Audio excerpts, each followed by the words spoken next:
Palanpur circuit house ખાતે કોંગ્રેસની બેઠક યોજાઈ। છેલ્લા કેટલાય વર્ષોથી કોંગ્રેસ સત્તા માટે મથામણ કરી રહી છે।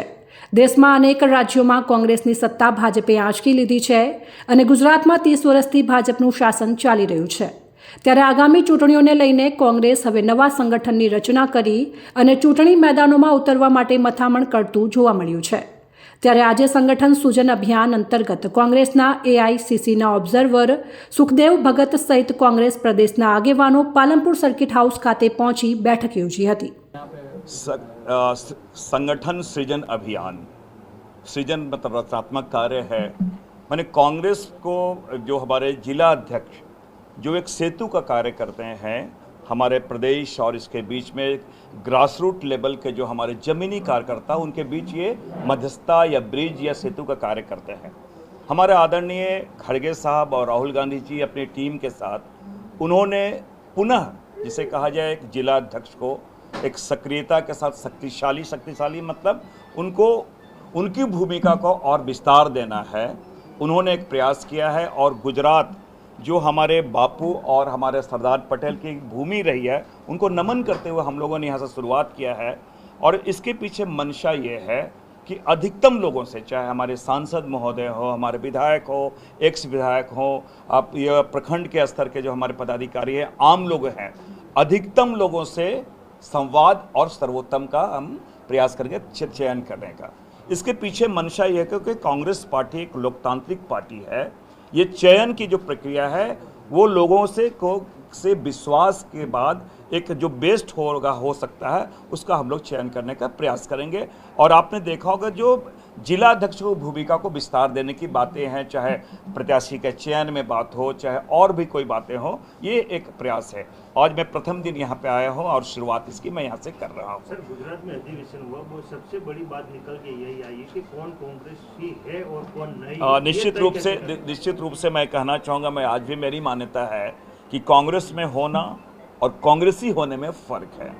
कांग्रेसी का मतलब है एक ऐसी विचारधारा से जो गांधी जी की विचारधारा है, जो संविधान की विचारधारा है, सरदार पटेल जी की विचारधारा है, हमारे अंबेडकर साहब की विचारधारा, जो भारत के शाश्वत मूल्य है, जिसमें का अनेकता में एकता, हिंद की विशेषता, वो विचारधारा के साथ जो है वो कांग्रेस की विचारधारा है। अगर राहुल गांधी जी संविधान बचाओ की बात करते हैं तो केवल संविधान के संस्थानों के साथ हर व्यक्ति के नागरिक सुरक्षा, जिसमें राम रहीम ना जुदा करो जी, दिल को साचा रखो जी, इस विचार के साथ हम यहाँ पे खड़े हैं। ये कहने का मतलब हमारा ये है।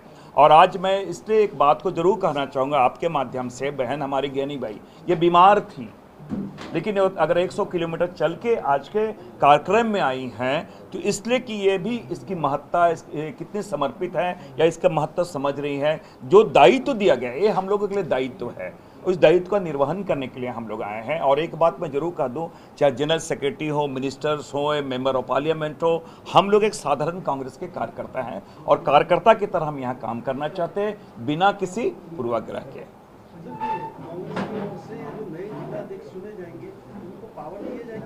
आप निश्चित आपने देखा होगा कि मैंने कहा कि उनकी भूमिका को विस्तार दिया। पावर पहले भी थे, विस्तार जैसे उनके, मैंने कहा उनकी राय ली जाएगी। राय बहुत महत्वपूर्ण है और जब तक राय अपना लेंगे तब तक चयन कैसे करें। इसलिए मैंने कहा इनकी भूमिका ब्रिज की तरह, सेतु की तरह है प्रदेश और यहाँ के बीच। और मैं समझता हूँ कि जो बातें राहुल जी ने और खड़गे जी ने जो शुरुआत की है इसके पीछे मंशा यही है कि हम लोग क्या हो कि 2-4 बड़े लीडर से कोई बातें आई हुए तो आम लोगों की जो भावनाएं हैं वो कहीं ना कहीं दब जाती थी या उनकी बातें नहीं आ पाती थी। एक फैक्टर है, इसलिए इस तरह का हम लोगों ने प्रयास किया और इस भूमि को हमने चुना है।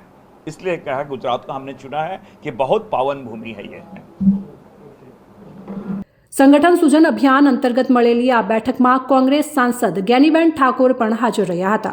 જ્ઞાનીબેન ઠાકોરે આગામી સમયમાં કોંગ્રેસના જે નવા સંગઠનની રચના થઈ રહી છે તેને લઈને કહ્યું હતું કે આ ગાંધી અને સરદારની ભૂમિ હોય તો એની અંદર આદર્શો, સંવિધાન અને વિચારધારા જે છે એ કઈ રીતે મજબૂત બને। હર હંમેશા કોંગ્રેસ નેતાઓએ કીધું છે કે કોંગ્રેસ સત્તા માટે નહીં પણ સેવા માટે છે। સત્તામાં આવીએ કે ના આવીએ હંમેશા લોકો વચ્ચે રહેવા માટેનો પ્રયત્ન કરીને કોંગ્રેસે લોકોને મદદરૂપ કરવા માટેના બનવા માટેનો પ્રયત્ન કર્યો છે। સંગઠનમાં નવા જે સંગઠનની રચના કરવામાં આવનાર છે જેમાં અલગ અલગ ઓબ્ઝર્વર અહીંયા રહેશે અને તમામ લોકોને મત જાણવાનો પ્રયત્ન કરવામાં આવશે।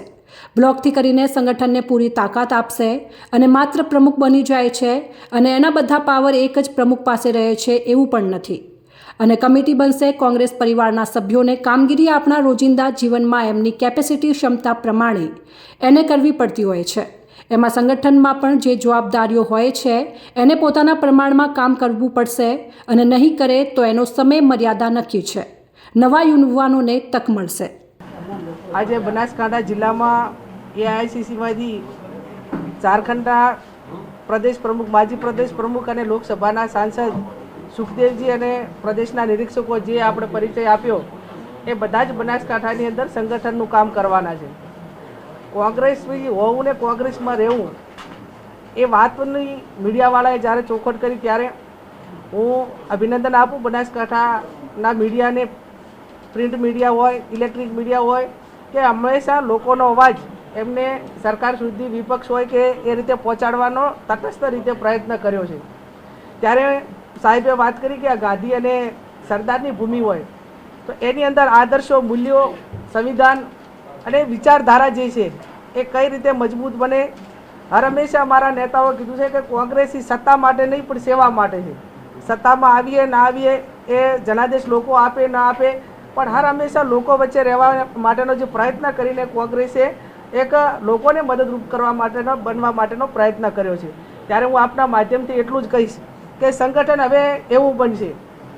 બનાસકાંઠા જિલ્લા કોંગ્રેસ સમિતિને લોકસભા વતી પણ આપણે જોયું કે એકજૂટ થઈને બધા જ એકજૂટ થઈને લડ્યા તો ગુજરાતની અંદર એક સીટ જીત્યા, એની અંદર બનાસકાંઠા જીત્યા. એ સંગઠનની લોકોની તમામ લોકોની એક સહાનુભૂતિ, તાકાત, એમની પ્રેમ, લાગણી એ જે જ્યારે ભેગું થયું ત્યારે અશક્ય નથી. એ બનાસકાંઠાએ કરી બતાવ્યું કે ગુજરાતની અંદર સત્તા પરિવર્તન કે કોંગ્રેસને સત્તામાં આવવા માટે એવું કોઈ અશક્ય નથી, જેનો આપણે દાખલો લોકસભાનો બનાસકાંઠાની અંદર જોયો.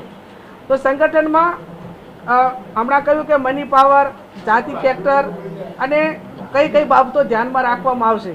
તો બધા ઓબ્ઝર્વરો રહેવાના છે, અલગ અલગ જેટલું વધારે લોકોને સાંભળાય એવો પ્રયત્ન કરશે. બ્લોકથી કરીને સંગઠનને પૂરી તાકાત આપશે અને માત્ર પ્રમુખ બની જાય છે ને એના બધા પાવર એક જ પ્રમુખ પાસે રહેશે એવું પણ નથી. એને કમિટી બનશે અને એને કામગીરી સોંપવામાં આવશે. એક પરિવાર હોય, આપણો પોતાનો પરિવાર હોય, પરિવારના સભ્યોને કામગીરી આપણા રોજિંદા જીવનમાં એમની કેપેસિટી, ક્ષમતા પ્રમાણે એને કરવી પડતી હોય છે. એમાં સંગઠનમાં પણ જે જવાબદારીઓ સોંપશે એને પોતાના પ્રમાણમાં ઝીરો ગ્રાઉન્ડ ઉપર કામ કરવું પડશે અને નહીં કરે તો એનો સમય મર્યાદા નક્કી છે. એટલે હવે પછી જે BLAથી કરીને લોકલ, જે બ્લોકથી કરીને જે કામગીરી થશે એ એક તટસ્થ રીતે અને નવા યુવાનોને તક મળશે. આમાં એકને એક વાત કહેવામાં આવે કે બની બેઠેલા કે ગણ્યા ગાંઠ્યા લોકોને જ સંગઠનની અંદર એનો સમાવેશ થાય છે, લાગવગવાળા લોકોને જ આની અંદર સંગઠનમાં થાય છે. તો એવું નથી. આપણે ભૂતકાળની અંદર યુથ કોંગ્રેસનું ઇલેક્શન કરાવીને તમામને એક ખુલ્લું મંચ આપ્યું કે તમે જેટલી મેમ્બરશીપ બનાવી શકો એના પ્રમાણમાં તમે પદ મેળવીને તમારું રાજકીય ભવિષ્ય નક્કી કરી શકો છો. તો એ પૈકીના 2017ની વિધાનસભાની ચૂંટણીમાં 35થી વધારે ધારાસભ્યો એ પૈકીના હતા કે જેણે સંગઠનના માધ્યમથી કામ કર્યું ને પાર્ટી એમને ટિકિટ આપી. અને અહીંયા હું માનું છું ત્યાં સુધી ટિકિટની વાત હોય, સંગઠનની વાત હોય તો એવા કોઈ પૈસાની કે બાબતમાં એટલા માટે નથી કે બનાસકાંઠાની અંદર જ્ઞાનીબેન ઠાકોર, તો એમની પાસે કોઈ કંઈ પાર્ટીને આપવા માટે કે લોકોને આપવા માટે કે એના માટે કંઈ નહોતું. પણ પાર્ટીએ એવું નક્કી કર્યું કે લોકોનો અવાજ છે તો એમને અહીંયા તક આપવી પડે. અને લોકોએ પણ જે પાર્ટીએ આપી તક તો એને વધાવીને, એટલે મારો કહેવાનો અર્થ એટલો કે આવનાર સમયની અંદર કોઈ પણ ઇલેક્શન હોય તો નીચેથી જે અવાજ આવશે એને પ્રાયોરિટી આપવામાં આવશે, જાતિ સમીકરણને ધ્યાનમાં લેવામાં આવશે. અને મીડિયાના માધ્યમથી લોકસભાના સાંસદ તરીકે છું તો બનાસકાંઠાના જે પ્રશ્નો છે, રાજ્ય સરકારના હોય કે કેન્દ્ર સરકારના હોય, તો આપના માધ્યમથી કે સંગઠનના માધ્યમથી જે લોકોના પ્રશ્નો છે ત્યાં સુધી પહોંચાડી અને લોકોને અમે સેવાકીય કાર્યમાં કઈ રીતે મદદરૂપ બની શકીએ, બનાસકાંઠાની જે સમસ્યાઓ છે તેને કઈ રીતે હલ કરી શકીએ એ આપણો સૌનો સહારો પ્રયત્ન રહેશે. ધન્યવાદ. જે કાશ્મીરમાં આતંકી હુમલો છે, બનાસકાંઠા પણ પાકિસ્તાનની બોર્ડર છે, અત્યારની જે બોર્ડર ઉપર શું સ્થિતિ છે, તમે કોઈ વાત કરી છે કોઈ અધિકારીઓ જોડે અને કયા પ્રકારની સુરક્ષા વ્યવસ્થા છે? હું માનું છું ત્યાં સુધી જે આ જમ્મુ અને કાશ્મીર એટલે પહેલગામમાં જે ઘટના બની એ ત્યાંનું BSF કે ત્યાંની સુરક્ષા એજન્સીઓ બનાસકાંઠામાં આપણી BSF ઇન્ટરનેશનલ બોર્ડર છે, વારંવાર મારે પોતાને પણ જવાનું થાય છે. એ દિવસે મારી કલેક્ટર જોડે પણ વાત કરી હતી, મીડિયાના માધ્યમથી પણ વાત કરી હતી. અને હું માનું છું ત્યાં સુધી બનાસકાંઠાની જે સરહદ છે એ સુરક્ષિત છે. એ ક્યારેય એવી ઘટના બની નથી અને ક્યારેક એ પ્રકારની કોઈ પણ વાત પણ આવી નથી.